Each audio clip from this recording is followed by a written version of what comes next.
Bharat Pakistan cricket match ਤੋਂ ਬਾਅਦ ਪੰਜਾਬ ਦੇ ਕਾਲਜ ਵਿੱਚ ਕਸ਼ਮੀਰੀ ਵਿਦਿਆਰਥੀਆਂ ਦੀ ਯੂਪੀ ਬਿਹਾਰ ਦੇ ਵਿਦਿਆਰਥੀਆਂ ਵੱਲੋਂ ਕੀਤੀ ਗਈ ਕੁੱਟਮਾਰ ਦੀ ਚੌਂ ਪਾਸਿਆਂ ਤੋਂ ਨਿੰਦਾ ਹੋ ਰਹੀ ਆ। ਪੰਜਾਬ ਵਿੱਚ ਗੱਲ ਕਰਨੀ ਹੋਵੇ ਤਾਂ ਸਿੱਖ ਸਭਾ ਵੱਲੋਂ ਇਸ ਗੱਲ ਦੀ ਸਖਤ ਸ਼ਬਦਾਂ ਵਿੱਚ ਨਿੰਦਾ ਕੀਤੀ ਜਾ ਰਹੀ ਆ। ਇਹ ਗੱਲ ਵੀ ਸਪਸ਼ਟ ਕੀਤੀ ਜਾ ਰਹੀ ਆ ਕਿ ਇਸ ਹਮਲੇ ਦੌਰਾਨ ਪੰਜਾਬ ਦੇ ਲੋਕਾਂ ਵੱਲੋਂ ਅਤੇ ਸਿੱਖ ਵਿਦਿਆਰਥੀਆਂ ਤੇ ਪੰਜਾਬ ਦੇ ਵਿਦਿਆਰਥੀਆਂ ਵੱਲੋਂ ਕਸ਼ਮੀਰੀ ਵਿਦਿਆਰਥੀਆਂ ਦੀ ਮਦਦ ਕੀਤੀ ਗਈ ਅਤੇ ਹਮਲਾ ਕਰਨ ਵਾਲੇ ਵਿਦਿਆਰਥੀ ਪੰਜਾਬ ਨਾਲ ਨਹੀਂ ਸੰਬੰਧਿਤ ਸਨ, ਬਲਕਿ ਯੂਪੀ ਬਿਹਾਰ ਨਾਲ ਸੰਬੰਧਿਤ ਸਨ ਤੇ ਭਾਰਤੀ ਰਾਸ਼ਟਰਵਾਦ ਦੇ ਉਸ ਵੇਗ ਦੇ ਵਿੱਚ ਬਹਿ ਕੇ ਉਹਨਾਂ ਨੇ ਕਸ਼ਮੀਰੀ ਵਿਦਿਆਰਥੀਆਂ ਦੇ ਉੱਤੇ ਹਮਲਾ ਕੀਤਾ, ਜੋ ਅੱਜ ਕੱਲ੍ਹ ਪੂਰੇ ਭਾਰਤ ਦੇ ਵਿੱਚ ਖਾਸ ਕਰਕੇ ਹਿੰਦੀ ਬੈਲਟ ਦੇ ਵਿੱਚ ਪੂਰੀ ਤਰ੍ਹਾਂ ਛਾਇਆ ਹੋਇਆ ਹੈ। ਤੇ ਵੱਖ-ਵੱਖ ਆਗੂਆਂ ਦੇ ਨਾਲ TV84 ਵੱਲੋਂ ਗੱਲਬਾਤ ਕੀਤੀ ਗਈ ਤੇ ਉਹਨਾਂ ਦੇ ਪ੍ਰਤੀਕਰਮ ਜਾਣੇ ਗਏ कि वो इस हमले बारे की कहते ने। देखो जी, ये जो मतलब पहले तो ये कि हिंदुस्तान पाकिस्तान का जो मैच था, इसके बाद जो भी चीज़ें मतलब घटनाएँ हुई है, तो उसके बाद जो मतलब बच्चों में जो यूपी बिहार के बच्चे थे उनमें गुस्सा था तो कि मतलब हिंदुस्तान ने हार लिया और उन्होंने अब जाके कश्मीरी बच्चों को पीटना शुरू कर दिया। तो कश्मीरी बच्चों को मतलब कोई किसी पंजाबी ने नहीं पीटा है, वो बिल्कुल मतलब नॉन पंजाबीज़ हैं, वो कोई लोकल नहीं है। इवन जो लोकल्स है वो उनके सपोर्ट में आए हैं और उन्होंने ही उनको वहाँ से रेस्क्यू करके बाहर और अपने सेफ़ जोन्स पे लेके गए हैं। तो इसमें हम मतलब पंजाब के जो लोग हैं जो हमेशा कश्मीरी मतलब भाईचारे के साथ खड़े हुए हैं, तो इसमें हम बहुत ही शुक्रगुजार है अपने पंजाब के लोगों के, जिन्होंने हमें हमेशा हमारे बच्चों को सुरक्षा दी है और हमारे बच्चों को महसूस करवाया है कि आप हमारे पास बिल्कुल सेफ़ हो और अच्छी जगहों पे हो। तो इसमें हमें कोई मतलब ये कहने में कोई मतलब हमें ये नहीं हो मतलब घबराहट नहीं हो रही है कि मतलब पंजाब के लोग जो है वो हमारे साथ हमेशा खड़े हुए, चाहे वो जब पुलवामा वाला इंसिडेंट हुआ तो बच्चों को पीटा गया, ओनली पंजाब जो जगह है जो उनके साथ खड़ी थी और उनको पूरा हौसला दिया कि आपको कोई डरने की बात नहीं है। यही चीज़ जब 370 टूटा था तो उस टाइम भी पंजाब के लोग ही हमारे साथ खड़े हुए थे। तो आज ये जो इंसिडेंट हुई है, जो यूपी और बिहार जो भी नॉन पंजाबीज़ ने कश्मीरी बच्चों पे जो मतलब तशद्दुद किया है, तो उसमें हमारे जो पंजाब के लोग हैं उन्होंने ही हमारे बच्चों को रेस्क्यू किया। इसके हम बहुत बहुत शुक्रगुजार हैं और हम अपने जो कश्मीर के लोग हैं, जितने भी पेरेंट्स हैं, उनको भी ये कह रहे हैं मतलब यहाँ से एक इस माध्यम से उन तक ये बात पहुंचा रहे हैं कि पंजाब में उनके बच्चे बिल्कुल सुरक्षित है। पंजाब के लोग बहुत ही ज़्यादा उनके साथ मिले हुए और हमेशा सपोर्ट कर रहे हैं। तो इसके लिए हम बहुत ही शुक्रगुजार हैं पंजाब के लोगों के। कल जिहड़ी घटना वापरी है Bhai Gurdas institute of engineering Sangrur विखे कि कश्मीर जम्मू कश्मीर तो आए हुए बच्चों को होस्टल च रहिंदे सी, कुछ बिहार दे ते यूपी के बच्चों ने स्टूडेंट्स ने उन्होंने केवल इस करके ही कुੱਟਣ की कोशिश की कि वो जिहड़ा भारत ते पाकिस्तान का क्रिकेट का मैच होया सी उहदे विच ओह पाकिस्तान नूं प्यार करते हुए उहदे हक च गल कर रहे सी। देखो, कोई बंदा किसी के हक च भी गल कर सकता है, ये तो खेड है, पर जो यूपी ते बिहार के बच्चों ने किया वो बहुत गलत है। श्रोमणी अकाली दल अंमृतसर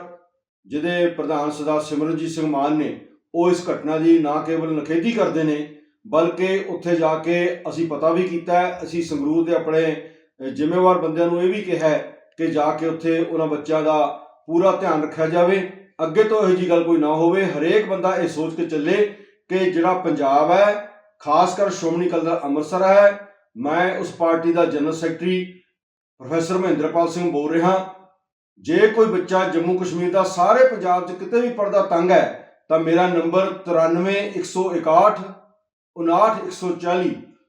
93161 59140 है। इस ते संपर्क करके जां उत्थों के स्थानक श्रोमणी अकाली दल अंमृतसर के मान दल के जे कोई जिम्मेवार बंदे होणगे उन्हां नाल संपर्क करो, चाहे कोई भी स्टूडेंट है। जम्मू कश्मीर नाल तां असीं खास करके खड़ांगे क्योंकि उन्हां नाल सेंटर ने बहुत धक्का कीता ते कर रही है, उन्हां दी स्टेट तोड़ दी है ते लोकतंत्री तरीके नाल नहीं चल रही। इंडिया की गौरमेंट हिंदुत्व भी एजेंडा अपना रही है। इस करके जम्मू कश्मीर के बच्चों का विशेष करके ते आम करके कोई भी बच्चा होवे किसी भी स्टेट का इत्थे पंजाब च आया होवे, जे उहदे नाल कोई धक्का करता है, दूजा बच्चा करता है ਜਾਂ ਕੋਈ ਫੈਕਲਟੀ ਕਰਦੀ ਹੈ ਜਾਂ ਉੱਥੋਂ ਦਾ ਕੋਈ ਨਿਵਾਸੀ ਕਰਦਾ ਹੈ ਤਾਂ ਸਾਡੇ ਨਾਲ ਉੱਪਰ ਦਿੱਤੇ ਨੰਬਰ ਦੇ ਮੁਤਾਬਕ ਤੁਸੀਂ ਸੰਪਰਕ ਕਰ ਸਕਦੇ ਹੋ। ਇਸ ਘਟਨਾ ਦੀ ਅਸੀਂ ਨਿਖੇਧੀ ਵੀ ਕਰਦੇ ਹਾਂ ਤੇ ਬੱਚਿਆਂ ਨੂੰ ਕਹਿੰਦੇ ਹਾਂ ਕਿ ਬਿਲਕੁਲ ਪਿਆਰ ਨਾਲ ਰਹੋ ਤੇ ਪੜ੍ਹਾਈ ਵਾਲਾ ਮਾਹੌਲ ਬਣਾ ਕੇ ਰੱਖੋ ਤਾਂ ਜੋ ਤੁਸੀਂ ਜਿਸ ਕੰਮ ਵਾਸਤੇ ਆਏ ਹੋ ਉਹ ਪੜ੍ਹੋ। ਬੀਤੇ ਕੱਲ ਭਾਰਤ ਪਾਕਿਸਤਾਨ ਦਾ T20 ਵਰਲਡ ਕੱਪ ਦੇ ਵਿੱਚ ਮੈਚ ਹੋਇਆ ਔਰ ਉਸ ਦੇ ਵਿੱਚ ਭਾਰਤੀ ਕ੍ਰਿਕਟ ਟੀਮ ਦੀ ਹਾਰ ਹੋਈ। ਪਾਕਿਸਤਾਨ ਨੇ ਵਧੀਆ ਖੇਡਦਿਆਂ 10 ਵਿਕਟਾਂ ਦੇ ਨਾਲ ਆਪਣੀ ਜਿੱਤ ਜਿਹੜੀ ਹਾਸਲ ਕੀਤੀ ਔਰ ਉਸ ਖੇਡ ਦੀ ਭਾਵਨਾ ਦੇ ਵਿੱਚੋਂ ਇੱਕ ਘਟਨਾ ਜਿਹੜੀ ਬਾਅਦ ਵਿੱਚ ਸਾਹਮਣੇ ਆਈ ਪੰਜਾਬ ਦੀ ਧਰਤੀ ਦੇ ਉੱਤੇ, ਉਹ ਬੜੀ ਅਹਿਮ ਹੈ ਜਿਸ ਦੇ ਬਾਰੇ ਦੇ ਵਿੱਚ ਅਸੀਂ ਤੁਹਾਡੇ ਨਾਲ ਗੱਲ ਕਰਨੀ ਚਾਹੁੰਦੇ ਹਾਂ। ਜਦੋਂ ਉਹ ਮੈਚ ਖੇਡਿਆ ਗਿਆ ਔਰ ਉਸ ਤੋਂ ਬਾਅਦ ਜਿਹੜੇ ਨਤੀਜੇ ਨਿਕਲੇ, ਇਹ ਗੱਲ ਅਸੀਂ ਆਮ ਹੀ ਸਾਰੇ ਜਾਣਦੇ ਹਾਂ ਕਿ ਹਮੇਸ਼ਾ ਹੀ ਭਾਰਤ ਪਾਕਿਸਤਾਨ ਦਾ ਜਿਹੜਾ ਮੈਚ ਹੈ ਉਸਨੂੰ ਬੜਾ ਅਲੱਗ ਤਰੀਕੇ ਨਾਲ ਵੇਖਿਆ ਜਾਂਦਾ, ਜਿਵੇਂ ਜੰਗ ਹੁੰਦੀ ਉਸ ਤਰੀਕੇ ਨਾਲ ਵੇਖਿਆ ਜਾਂਦਾ ਹੈ। ਔਰ ਬਹੁਤ ਸਾਰੇ ਮੀਡੀਆ ਤੇ ਜਿਹੜਾ ਇਸ ਦੇ ਵਿੱਚ ਅਹਿਮ ਭੂਮਿਕਾ ਨਿਭਾਉਂਦਾ ਇਹਨੂੰ ਇਸ ਤਰੀਕੇ ਨਾਲ ਬਣਾਉਣ ਦੇ ਲਈ ਕਿ ਬਹੁਤ ਵੱਡੀ ਇੱਕ ਲੜਾਈ ਹੋਣ ਜਾ ਰਹੀ ਹੈ ਔਰ ਉਸ ਨੂੰ ਖੇਡ ਦੀ ਭਾਵਨਾ ਤੋਂ ਉਲਟ ਭਾਵਨਾ ਜਿਹੜੀ ਆ ਉਹ ਲੋਕਾਂ ਦੇ ਮਨਾਂ ਦੇ ਵਿੱਚ ਭਰੀ ਜਾਂਦੀ ਹੈ। ਔਰ ਉਹੀ ਕੱਲ ਨਤੀਜੇ ਜਿਹੜੇ ਆ ਸਾਨੂੰ ਇੱਥੇ ਸੰਗਰੂਰ ਦੇ ਵਿੱਚ ਭਾਈ ਗੁਰਦਾਸ ਇੰਜੀਨੀਅਰਿੰਗ ਇੰਸਟੀਚਿਊਟ ਆ ਜਿਹੜਾ ਉਸ ਦੇ ਵਿੱਚ ਵੇਖਣ ਨੂੰ ਮਿਲੇ, ਜਿੱਥੇ ਕੁਝ ਬਾਹਰੋਂ ਜਿਹੜੇ ਪੰਜਾਬ ਤੋਂ ਬਾਹਰੋਂ ਵਿਦਿਆਰਥੀ ਆ ਕੇ ਪੜ੍ਹਦੇ ਨੇ। ਉੱਥੇ ਕਸ਼ਮੀਰੀ ਵੀ ਪੜ੍ਹਦੇ ਨੇ, ਉੱਥੇ ਬਿਹਾਰ ਤੋਂ ਵੀ ਲੋਕ ਆਉਂਦੇ ਨੇ, ਯੂਪੀ ਤੋਂ ਵੀ ਆਉਂਦੇ ਨੇ, ਹਰਿਆਣੇ ਤੋਂ ਵੀ ਆਉਂਦੇ ਨੇ, ਹੋਰ ਵੀ ਅਲੱਗ-ਅਲੱਗ ਥਾਵਾਂ ਤੋਂ ਜਿਹੜੇ ਨੌਜਵਾਨ ਆ ਉੱਥੇ ਆ ਕੇ ਪੜ੍ਹਦੇ ਨੇ, ਹੋਸਟਲ ਦੇ ਵਿੱਚ ਰਹਿੰਦੇ ਨੇ। ਔਰ ਉੱਥੇ ਮੈਚ ਖਤਮ ਹੋਣ ਤੋਂ ਬਾਅਦ ਇਹ ਅਸੀਂ ਆਮ ਹੀ ਜਾਣਦੇ ਕਿ ਹੋਸਟਲਸ ਦੇ ਵਿੱਚ ਜਿਹੜੀ ਇੱਕ ਦੂਸਰੇ ਨਾਲ ਲਾਗ ਲਾਟ ਆ ਉਹ ਚੱਲਦੀ ਰਹਿੰਦੀ ਆ। ਔਰ ਉੱਥੇ ਇਹ ਹੋਇਆ ਕਿ ਜਦੋਂ ਪਾਕਿਸਤਾਨ ਜਿੱਤ ਗਿਆ ਤੇ ਉੱਥੇ ਕਸ਼ਮੀਰੀਆਂ ਨੂੰ ਟਾਰਗੇਟ ਕੀਤਾ ਗਿਆ, ਖਾਸ ਤੌਰ ਦੇ ਉੱਤੇ ਉਹਨਾਂ ਨੌਜਵਾਨਾਂ ਵੱਲੋਂ ਜਿਹੜੇ ਪੰਜਾਬ ਤੋਂ ਬਾਹਰ ਹੀ ਸਨ ਔਰ ਯੂਪੀ ਹਰਿਆਣਾ ਜਾਂ ਬਿਹਾਰ ਤੋਂ ਜਿਹੜੇ ਸੀ ਉਹਨਾਂ ਨੇ ਉਹਨਾਂ ਨੂੰ ਟਾਰਗੇਟ ਕੀਤਾ ਔਰ ਉੱਥੇ ਉਹਨਾਂ ਦੀ ਲੜਾਈ ਹੋਈ। ਔਰ ਜਿੱਥੋਂ ਤੱਕ ਸਾਨੂੰ ਖਬਰ ਮਿਲੀ ਹੈ ਕਿ ਕੁਝ ਕਸ਼ਮੀਰੀਆਂ ਨੂੰ ਮਾਈਨਰ ਇੰਜਰੀਜ਼ ਜਿਹੜੀਆਂ ਉਹ ਆਈਆਂ ਨੇ, ਪਰ ਬਹੁਤੀਆਂ ਸੀਰੀਅਸ ਨਹੀਂ। ਪਰ ਫਿਰ ਵੀ ਜਿਹੜਾ ਸਾਡਾ ਇਸ ਦੇ ਉੱਤੇ ਨਜ਼ਰੀਆ ਉਹ ਇਹ ਆ ਕਿ ਪੰਜਾਬ ਜਿਹੜਾ ਆ ਉਹ ਹਮੇਸ਼ਾ ਹੀ ਬਾਕੀ ਸਾਰੇ ਹਿੰਦੁਸਤਾਨ ਨਾਲੋਂ ਵੱਖਰਾ ਸਲੂਕ ਕਰਦਾ ਰਿਹਾ ਔਰ ਵੱਖਰੀ ਇੱਕ ਜ਼ਮੀਨ ਹੈ ਔਰ ਇੱਥੇ ਦੇ ਲੋਕਾਂ ਦੀ ਤਾਸੀਰ ਵੱਖਰੀ ਹੈ ਔਰ ਅਸੀਂ ਹਮੇਸ਼ਾ ਹੀ ਮਜਲੂਮ ਦੇ ਨਾਲ ਖੜਦੇ ਆਏ ਔਰ ਜਿਹੜੀਆਂ ਵੱਖੋ ਵੱਖ ਰਾਏ ਰੱਖਣ ਵਾਲੇ ਲੋਕ ਨੇ ਅਸੀਂ ਉਹਨਾਂ ਦੇ ਨਾਲ ਵੀ ਪਿਆਰ ਦੇ ਨਾਲ ਪੇਸ਼ ਆਉਂਦੇ ਰਹੇ। ਪਰ ਕੱਲ ਜਿਹੜਾ ਉੱਥੇ ਵੇਖਣ ਨੂੰ ਮਿਲਿਆ ਕਿ ਜਿਹੜੇ ਕਸ਼ਮੀਰੀਆਂ ਟਾਰਗੇਟ ਕੀਤਾ ਗਿਆ ਇਹ ਪੰਜਾਬ ਦੀ ਤਾਸੀਰ ਨਹੀਂ ਔਰ ਉਹਨਾਂ ਨੂੰ ਟਾਰਗੇਟ ਵੀ ਉਹਨਾਂ ਲੋਕਾਂ ਨੇ ਕੀਤਾ ਜਿਹੜੇ ਪੰਜਾਬ ਦੇ ਨਹੀਂ। ਔਰ ਇਹ ਵੀ ਖਬਰਾਂ ਆਈਆਂ ਨੇ ਕਿ ਕਸ਼ਮੀਰੀ ਜਿਹੜੇ ਉੱਥੇ ਦੇ ਨੇ ਉਹਨਾਂ ਇਹ ਕਿਹਾ ਕਿ ਜਦੋਂ ਅਸੀਂ ਡਰਦਿਆਂ ਨੇ ਦਰਵਾਜ਼ੇ ਬੰਦ ਕਰ ਲਏ ਤੇ ਉਸ ਤੋਂ ਬਾਅਦ ਸਾਨੂੰ ਬਚਾਉਣ ਵਾਲੇ ਜਿਹੜੇ ਸੀ ਉਹ ਸਿੱਖ ਤੇ ਇੱਥੇ ਦੇ ਪੰਜਾਬੀ ਸੀ, ਜਿਹੜੀ ਕਿ ਇੱਕ ਬਹੁਤ ਚੰਗੀ ਗੱਲ ਹੈ। ਪਰ ਸਾਡਾ ਫੋਕਸ ਜਿਹੜਾ ਉਹ ਇਹ ਹੈ ਕਿ ਜਿਹੜਾ ਪੰਜਾਬ ਦਾ ਮਾਹੌਲ ਖਰਾਬ ਕੀਤਾ ਜਾ ਰਿਹਾ ਆ, ਖਾਸ ਤੌਰ ਦੇ ਉੱਤੇ ਕਸ਼ਮੀਰੀਆਂ ਦਾ ਤੇ ਸਿੱਖਾਂ ਦਾ ਜਿਹੜਾ ਮਾਹੌਲ ਹੈ ਉਸ ਦੇ ਜਿਹੜੀ ਰਿਫਟ ਪਾਈ ਜਾ ਰਹੀ, ਜਿਹੜਾ ਪਾੜਾ ਪਾਇਆ ਜਾ ਰਿਹਾ ਆ, ਉਹ ਬੜਾ ਖਤਰਨਾਕ ਆ ਔਰ ਅਸੀਂ ਇਸ ਚੀਜ਼ ਨੂੰ ਕੰਡੈਮ ਕਰਦੇ ਹਾਂ। ਕਿਸੇ ਨੂੰ ਵੀ ਕੋਈ ਅਧਿਕਾਰ ਨਹੀਂਗਾ ਕਿ ਕੋਈ ਕਿਸੇ ਦੀ ਲਾਈਕਿੰਗ ਦੇ ਉੱਤੇ, ਕਿਸੇ ਦੀ ਪਸੰਦ ਦੇ ਉੱਤੇ, ਕਿਸੇ ਦੀ ਸਪੋਰਟ ਦੇ ਕਰਕੇ ਕੋਈ ਕਿਸੇ ਨੂੰ ਅਟੈਕ ਕਰੇ। ਸੋ ਉਹ ਇੱਕ ਖੇਡ ਆ, ਉਹਨੂੰ ਖੇਡ ਦੀ ਤਰ੍ਹਾਂ ਲੈਣਾ ਚਾਹੀਦਾ ਹੈ। ਜੇ ਉਸ ਦੇ ਵਿੱਚ ਇੰਡੀਆ ਵਧੀਆ ਖੇਡਦਾ ਤੇ ਇੰਡੀਆ ਜਿੱਤ ਜਾਂਦਾ, ਜੇ ਪਾਕਿਸਤਾਨ ਵਧੀਆ ਖੇਡਿਆ ਤਾਂ ਪਾਕਿਸਤਾਨ ਜਿੱਤਿਆ। ਪਰ ਜਿਸ ਤਰੀਕੇ ਦੇ ਨਾਲ ਉਹਨੂੰ ਪੇਸ਼ ਕੀਤਾ ਗਿਆ ਹੈ ਕਿ ਨਹੀਂ ਇੱਕ ਦੁਸ਼ਮਣ ਜਿੱਤਿਆ, ਉਹ ਬਿਲਕੁਲ ਗਲਤ ਆ ਔਰ ਉਸ ਨੂੰ ਖੇਡ ਦੀ ਭਾਵਨਾ ਨਾਲ ਲੈਣਾ ਚਾਹੀਦਾ। ਅਸੀਂ ਪੰਜਾਬੀਆਂ ਨੂੰ ਖਾਸ ਤੌਰ ਤੇ ਸਾਰਿਆਂ ਨੂੰ ਅਪੀਲ ਕਰਦੇ ਹਾਂ ਕਿ ਅਸੀਂ ਜਿੱਥੇ ਵੀ ਇਦਾਂ ਦੀ ਕੋਈ ਘਟਨਾ ਵਾਪਰਦੀ ਆ ਉੱਥੇ ਕਸ਼ਮੀਰੀ ਆਪਣੇ ਭਰਾਵਾਂ ਦੇ ਨਾਲ ਖੜੀਏ, ਉਹਨਾਂ ਦਾ ਸਾਥ ਦਈਏ ਔਰ ਜਿਹੜੇ ਲੋਕ ਉਹਨਾਂ ਟਾਰਗੇਟ ਕਰਦੇ ਨੇ ਉਹਨਾਂ ਨੂੰ ਅਸੀਂ ਇਹ ਕਹਿਣਾ ਚਾਹੁੰਦੇ ਹਾਂ ਕਿ ਇਹ ਚੀਜ਼ਾਂ ਜਿਹੜੀਆਂ ਹਰਕਤਾਂ ਨੇ ਇਦਾਂ ਦੀਆਂ ਉਹ ਬੰਦ ਕਰਨ। ਕਿਸੇ ਵੀ ਜਗ੍ਹਾ ਦੇ ਉੱਤੇ ਕਿਸੇ ਨੂੰ ਕੋਈ ਟਾਰਗੇਟ ਨਾ ਕੀਤਾ ਜਾਵੇ ਔਰ ਕਸ਼ਮੀਰੀ ਲੋਕਾਂ ਨੂੰ ਅਸੀਂ ਇਹ ਖਾਸ ਤੌਰ ਤੇ ਸੁਨੇਹਾ ਦੇਣਾ ਚਾਹੁੰਦੇ ਹਾਂ ਕਿ ਤੁਹਾਡੇ ਬੱਚੇ ਇੱਥੇ ਸੇਫ ਨੇ ਜਿੰਨਾ ਚਿਰ ਉਹ ਪੰਜਾਬ ਦੀ ਧਰਤੀ ਦੇ ਉੱਤੇ ਨੇ, ਸਿੱਖਾਂ ਦੇ ਨਾਲ ਰਾਬਤੇ ਦੇ ਵਿੱਚ ਨੇ ਔਰ ਅਸੀਂ ਆਪਣਾ ਫਰਜ਼ ਸਮਝਦੇ ਹੋਏ ਉਹਨਾਂ ਨੂੰ ਇੱਥੇ ਸੇਫ ਰੱਖਾਂਗੇ। ਉਹਨਾਂ ਨੂੰ ਕੋਈ ਵੀ ਜਿਹੜੀ ਆਂਚ ਉਹ ਨਹੀਂ ਆਉਣ ਦਿੱਤੀ ਜਾਊਗੀ ਔਰ ਜਿਹੜੇ ਲੋਕ ਉਹਨਾਂ ਨੂੰ ਟਾਰਗੇਟ ਕਰਦੇ ਨੇ ਉਹਨਾਂ ਨੂੰ ਅਸੀਂ ਚੇਤਾਵਨੀ ਦਿੰਦੇ ਹਾਂ ਕਿ ਇਸ ਚੀਜ਼ ਨੂੰ ਬੰਦ ਕਰਨ, ਇਸ ਚੀਜ਼ ਨੂੰ ਬਿਲਕੁਲ ਬਰਦਾਸ਼ਤ ਨਹੀਂ ਕੀਤਾ ਜਾਊਗਾ। ਕੱਲ ਨੂੰ ਅਸੀਂ ਜਿੱਥੇ ਘਟਨਾ ਵਾਪਰੀ ਆ ਸੰਗਰੂਰ, ਉੱਥੇ ਆਪਣੀ ਟੀਮ ਦੇ ਨਾਲ ਜਾਵਾਂਗੇ,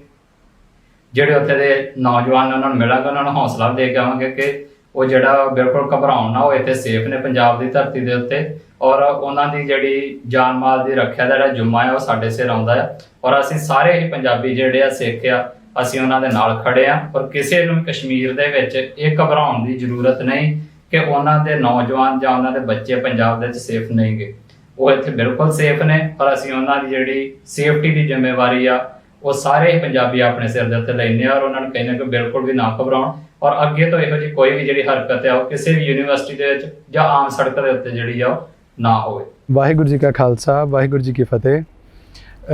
ਥੋੜੇ ਦਿਨ ਪਹਿਲਾਂ ਇੱਕ ਘਟਨਾ ਸਾਹਮਣੇ ਆਈ ਆ ਆਪਣੇ ਸੰਗਰੂਰ ਦੇ ਕਾਲਜ ਵਿੱਚ। ਕੁਛ ਸ਼ਰਾਰਤੀ ਅਨਸਰਾਂ ਵੱਲੋਂ, ਹੋਰ ਸੂਬਿਆਂ ਦੇ ਸਟੂਡੈਂਟਸ ਵੱਲੋਂ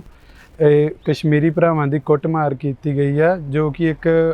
ਇਹਦੇ ਮੈਚ ਦੇ ਕਾਰਨ ਕਰਕੇ ਹੋਈ ਆ। ਕਿ ਮੈਚ ਵਿੱਚ ਇੰਡੀਆ ਪਾਕਿਸਤਾਨ ਦੇ ਮੈਚ ਜਿੱਤ ਹਾਰ ਜਿਹੜੀ ਬਣੀ ਰਹਿੰਦੀ ਆ, ਪਰ ਜਿਹੜਾ ਇੱਦਾਂ ਦੀ ਕਾਰਵਾਈ ਕਰਨੀ, ਸਟੂਡੈਂਟਸ ਨੂੰ ਮਾਰ ਕੁੱਟ ਕਰਨੀ, ਕਸ਼ਮੀਰੀਆਂ ਨਾਲ ਕਰਨੀ, ਇਸ ਗੱਲ ਦੀ ਅਸੀਂ ਨਿਖੇਧੀ ਕਰਦੇ ਹਾਂ। ਪੰਜਾਬ ਦੇ ਸਟੂਡੈਂਟ ਇਸ ਚੀਜ਼ ਦੀ ਨਿਖੇਧੀ ਕਰਦੇ ਆ ਅਤੇ ਕਸ਼ਮੀਰੀ ਭਰਾਵਾਂ ਨੂੰ ਆਸ਼ਵਾਸਨ ਦਿੰਦੇ ਹਾਂ ਆਪਾਂ ਵੀ ਆਪਾਂ ਉਹਨਾਂ ਦੇ ਨਾਲ ਹਾਂ। ਅਤੇ ਇੱਕ ਜਿਹੜਾ ਇਹਨਾਂ ਨੂੰ ਸ਼ਰਾਰਤੀ ਅਨਸਰਾਂ ਨੇ ਜਿਨ੍ਹਾਂ ਨੇ ਇਹ ਸੂਡੋ ਨੈਸ਼ਨਲਿਜ਼ਮ ਦੇ ਪ੍ਰਭਾਵ ਥੱਲੇ ਆਣ ਕੇ ਇਹ ਕਾਰਵਾਈ ਕੀਤੀ ਆ, ਉਹਨਾਂ ਨੂੰ ਵੀ ਇਹ ਚੇਤਾਵਨੀ ਦੇਣਾ ਚਾਹੁੰਦੇ ਹਾਂ ਆਪਾਂ ਕਿ ਇਹ ਜਿਹੜੀਆਂ ਕਾਰਵਾਈਆਂ ਆ, ਇਹ ਤੁਸੀਂ ਪੰਜਾਬ ਦਾ ਮਾਹੌਲ ਇਹਨਾਂ ਦੇ ਥਰੂ ਖਰਾਬ ਨਾ ਕੀਤਾ ਜਾਵੇ। ਇਹੋ ਜਿਹੀਆਂ ਕਾਰਵਾਈਆਂ ਕਰਨ ਦਾ ਪੰਜਾਬ ਦਾ ਕੋਈ ਰਿਕਾਰਡ ਨਹੀਂ ਰਿਹਾ। ਇਹ ਜਮਨਾ ਤੋਂ ਪਾਰ ਤੋਂ ਆਏ ਜਿਹੜੇ ਲੋਕ ਨੇ, ਇਹ ਉਹਨਾਂ ਦੇ ਸੁਭਾਅ ਦੀ ਗੱਲ ਹੋਊਗੀ ਜਾਂ ਉਹਨਾਂ ਦਾ ਕਾਰਾ ਹੋਊਗਾ, ਵਰਤਾਰਾ ਹੋਊਗਾ ਜੋ ਇਹੋ ਜਿਹਾ ਕਰਦੇ ਨੇ। ਪੰਜਾਬੀਆਂ ਨੇ ਨਾ ਕਦੀ ਕੀਤਾ ਕਿ ਭੀੜ ਇਕੱਠੀ ਕਰਕੇ ਕਿਸੇ ਇੱਕ ਵਿਰੁੱਧ, ਤਬਕੇ ਵਿਰੁੱਧ ਕੋਈ ਕਾਰਵਾਈ ਕਰਨੀ ਹੈ। ਪੰਜਾਬੀਆਂ ਦਾ ਸੁਭਾਅ ਨਹੀਂ, ਨਾ ਹੀ ਕੀਤੀ ਆ। ਅਤੇ ਜਿਹੜੇ ਨੈਸ਼ਨਲਿਜ਼ਮ ਪ੍ਰਮੋਟ ਕੀਤਾ ਜਾ ਰਿਹਾ, ਜਿਹੜਾ ਪੂਰੇ ਇੰਡੀਆ 'ਚ ਆਪਣੀਆਂ ਜਿਹੜੀ ਸੱਤਾ ਧਿਰ ਵੱਲੋਂ ਹੁਣ ਦੀ ਜਾਂ ਪਹਿਲੀਆਂ ਸਰਕਾਰਾਂ ਵੱਲੋਂ ਜਿਹੜਾ ਸੂਡੋ ਨੈਸ਼ਨਲਿਜ਼ਮ ਕ੍ਰੀਏਟ ਕੀਤਾ ਗਿਆ, ਇਹਦਾ ਪ੍ਰਭਾਵ ਕਦੀ ਪੰਜਾਬ 'ਚ ਨਹੀਂ ਰਿਹਾ। ਹੋਰ ਸੂਬਿਆਂ 'ਚ ਹੁੰਦਾ ਹੋਊਗਾ, ਪੰਜਾਬ 'ਚ ਕਦੀ ਨਹੀਂ ਰਿਹਾ। ਨਾ ਇਹੋ ਜਿਹੇ ਪ੍ਰਭਾਵ ਥੱਲੇ ਆਣ ਕੇ ਕਦੀ ਪੰਜਾਬ ਨੇ ਕੋਈ ਕਾਰਵਾਈ ਕੀਤੀ ਆ। ਅਤੇ ਆਪਾਂ ਸਟੂਡੈਂਟ ਪੰਜਾਬ ਦੇ ਚੇਤਾਵਨੀ ਦਿੰਦੇ ਹਾਂ ਕਿ ਇਹ ਕਾਰਵਾਈ ਜਿਹੜੀ ਆ, ਇਸ ਤੋਂ ਜਮੁਨਾ ਤੋਂ ਪਾਰ ਤੁਸੀਂ ਰੱਖੋ ਵੀ, ਇੱਥੇ ਨਾ ਕੀਤੀ ਜਾਵੇ ਵੀ। ਪ੍ਰਸ਼ਾਸਨ ਤੋਂ ਵੀ ਮੰਗ ਕਰਦੇ ਹਾਂ ਕਿ ਜਿਹੜੇ ਸ਼ਰਾਰਤੀ ਅਨਸਰਾਂ ਨੇ ਕਾਰਾ ਕੀਤਾ ਆ,